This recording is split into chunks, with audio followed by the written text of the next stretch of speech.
Hi, I'm Gabe Johansson, co-owner of Live Nutritious Fitness, and today I'm here with Nate Darnell, research analyst for Diabetes Support Services, to ask a few questions about electrolyzed water. Good morning, Nate. Good morning, Gabe. Nate, first question I had for you is there's a lot of talk about how much water we should drink.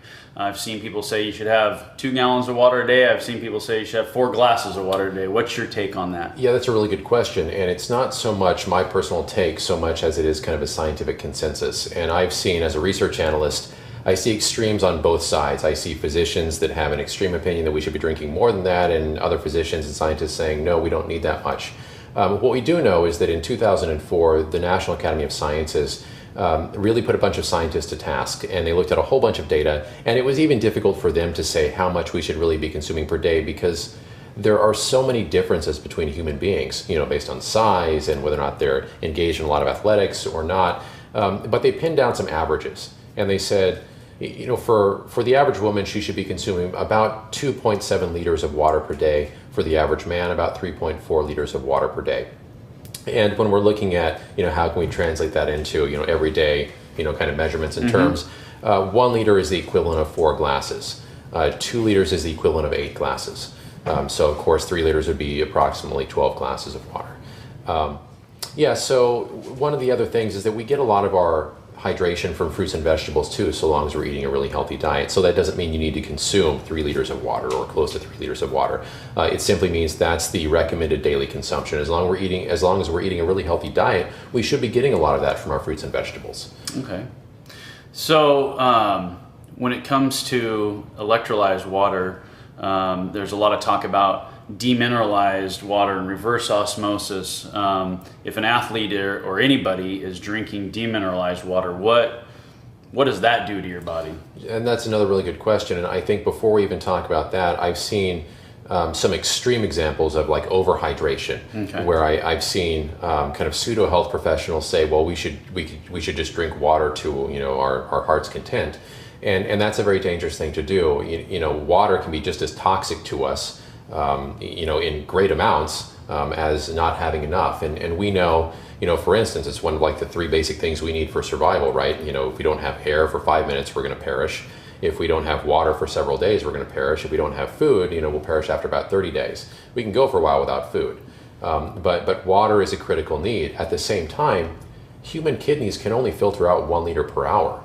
So consuming significant amounts of water in short order, it can be hazardous.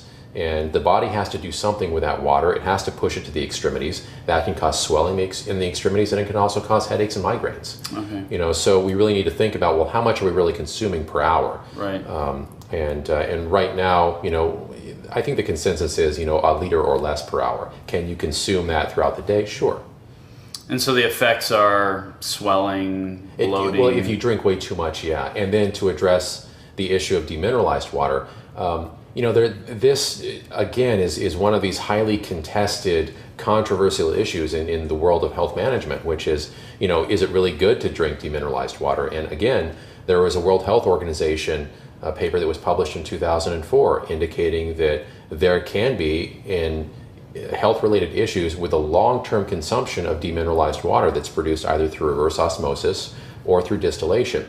And both of these technologies purify water, which has great importance because we're dealing right now with contaminants in our water supply that municipal water engineers never anticipated would even be there 60 years ago. So now we're detecting all kinds of pharmaceutical drug residues in our municipal water supply, all kinds of toxins from manufacturing processes. So it's not an issue of bad-mouthing reverse osmosis or distillation. It has its benefits. The problem is that they're so good at taking everything out of the water, they also take the good things out of the water, like calcium, magnesium, sodium, potassium. And if we're consuming that water, it's electrically hungry, and it's going to start trying to steal those minerals, from whatever it touches. And if we're consuming large amounts, it's going to take it from us. And what the World Health Organization document talks about is the long-term consumption causes demineralization in the human body, and it doesn't happen overnight. You're not going to turn into like Jabba the Hutt and just melt or turn into the thing. But over extended periods of years, it can cause or elevate risk factors for things like osteoporosis if you're not consuming significant amounts of calcium and bone-building minerals in the process. And another concern is that it might actually damage mucosal membranes as well. So a lot of that, it's not, the science is not really hard on that, but there's definitely concern. There have been enough studies to warrant it. Okay. Other question I had for you was, we provide personal training here at Live.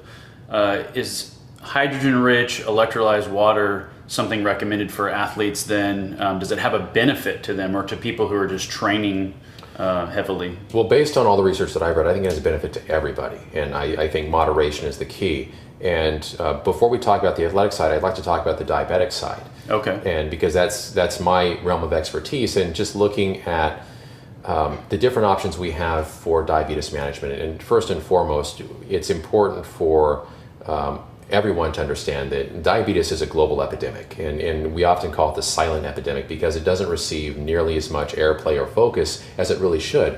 It costs our nation $250 billion a year just to address diabetes and its complications, and that number is growing. I mean, we're dealing with adolescents that 20 years ago, it was unheard of for adolescents to be diabetic. And now 25% of American adolescents are diabetic type 2s. And we're not really sure what's causing all of that, but with common sense, we can look at just the standard American diet and say, gosh, look at the amount of sugar that's in this. Look at the amount of trans fatty acids that they're consuming, and we're allowing it to happen. But diabetes is also a gateway disease, and it contributes to accelerated development of cardiovascular disease, osteoporosis, neurological issues, cancer, the list goes on. And so really what a diabetic would encounter is what everybody else would encounter. They just do it a heck of a lot faster. Yeah. And they technically don't die from diabetes. They die from collateral damage to all of their peripheral organs through chronic oxidative stress. And this is what hydrogen really suppresses. And of course, with electrolyzed reduced water, hydrogen is the primary component that really suppresses this kind of oxidative fire in the human body. And it's not, I know a lot of physicians have concerns about antioxidants and people taking too many of them. And there's a concern about that too, because we do need oxidative processes happening inside the body for regular function. But it so happens that hydrogen, based on existing research, it's selective. It doesn't disrupt any of those vital oxidative processes that we have to have working. It's very selective. It only suppresses, I don't know how it knows this, but it only suppresses those that seem to be bad or have a negative influence on the body. And with the diabetic population, we know that if they're consuming between 1 and 2 liters per day, which is what we've done all the studies up to, and that's essentially 4 to 8 glasses, we know that it increases their insulin sensitivity. So that is a good thing because it reduces the amount of insulin that they need. That also reduces the cost of their insulin. Insulin is very costly. We know that, again, consuming 1 to 2 liters reduces their LDL cholesterol on average by 15%, and that's the bad cholesterol. It increases their HDL cholesterol, which is the good cholesterol, by 7 to 8%. HbA1c is a measure of their average blood glucose over the past 90 days. And we know that that stabilizes, and we're seeing average numbers of between 7 and 6 on HbA1c levels just by routine consumption of the water. Does that mean that it cures diabetes? No, not at all. But we have seen in cases of prediabetes, we can reverse prediabetes if they maintain a regimented diet and they're consuming electrolyzed reduced water on a routine basis. It can reverse that condition, which I think is really important because once you're diagnosed as being a diabetic in the United States, that stays on your medical record indefinitely. And it will constantly elevate your cost of insurance. So it's really important that we keep our biomarkers in check and never receive that diagnosis because it's going to be significantly more costly down the road. Now, with regard to athletics, we're seeing something very similar in that we also know that the hydrogen-rich water, because it functions as a very powerful antioxidant and has some degree of acid-alkaline suppression kind of capabilities in the athletic population, we're seeing that it actually reduces lactic acid accumulation. So that allows the muscles to run longer and stronger. Right. So instead of loading up on all kinds of protein and everything else, and again, there's only a limited amount of protein that we can process per day, and there are lots of bodybuilders and athletes that are consuming way more than they actually need, or their bodies can even handle, which can also be very dangerous to the kidneys. But with regard to water, we also know the athletes, they might be a little bit different because they are sweating and a lot of the water is evaporating out of their system. They might be able to consume a little bit more.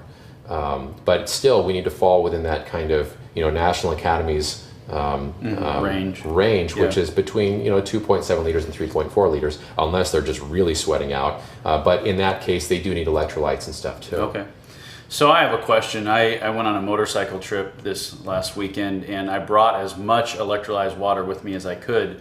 How long will the hydrogen gas stay in the water? Can you pack water for 2 weeks to go on a long camping type trip, or is it something that you have to keep like just over the course of a few days? Yeah, that's a really good question too, and it's actually not very long lived. So this is why we have to have machinery to make it on a regular basis.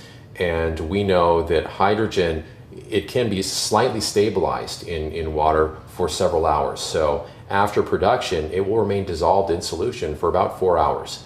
And then after that, it begins off-gassing, or it begins evaporating.